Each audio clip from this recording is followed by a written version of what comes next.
નમસ્કાર મિત્રો, હર હર મહાદેવ।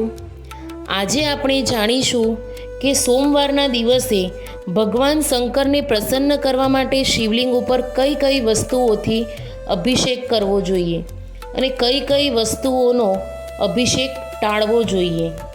તો ચાલો જાણીએ મિત્રો। સોમવારનો દિવસ શિવજીને સમર્પિત માનવામાં આવે છે। આ દિવસે જો ભક્તિપૂર્વક શિવલિંગ પર યોગ્ય રીતે અભિષેક કરવામાં આવે તો મનોઈચ્છિત ફળ મળે છે, દુઃખો દૂર થાય છે અને જીવનમાં શાંતિ સ્થાપિત થાય છે। તો ચાલો જાણીએ કે સોમવારે શિવલિંગ પર કઈ કઈ વસ્તુઓથી અભિષેક કરવો જોઈએ। એક છે પાણી એટલે કે ગંગાજળ। ગંગાજળથી અભિષેક કરવાથી પાપ નાશ થાય છે અને મન શુદ્ધ બને છે। બીજું છે કાચું દૂધ। દૂધ શિવજીને અતિ પ્રિય છે। દૂધથી અભિષેક કરવાથી આરોગ્ય અને સમૃદ્ધિ મળે છે। ત્રીજું છે દહીં।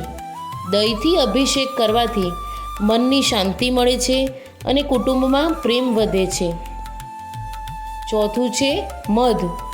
મધથી અભિષેક કરવાથી વાણીમાં મધુરતા આવે છે અને સર્વ લોકો તરફથી સન્માન મળે છે।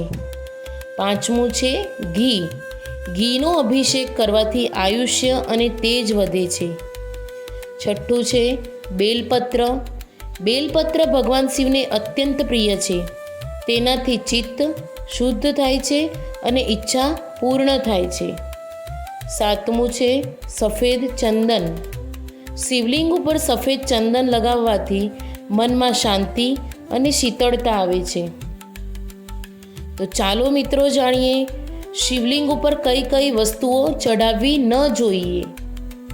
પહેલું છે હળદર। હળદરનો ઉપયોગ સ્ત્રી દેવતાઓને અર્પિત થાય છે। શિવજી પુરુષ તત્વના પ્રતિનિધિ છે, તેથી હળદર અર્પણ કરવી મનાઈ છે। બીજું છે કુમકુમ। કુમકુમ પણ સ્ત્રી શક્તિનું પ્રતીક છે।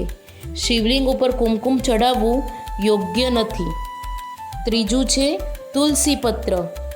તુલસી ભગવાન વિષ્ણુને પ્રિય છે। શિવજીને તુલસી ચઢાવવી મનાય છે। ચોથું છે નાળિયેરનું પાણી। શિવલિંગ પર સીધું નાળિયેર પાણી ચઢાવવું પણ મનાય છે। લાલ ફૂલો। શિવજીને સફેદ ફૂલ પ્રિય છે।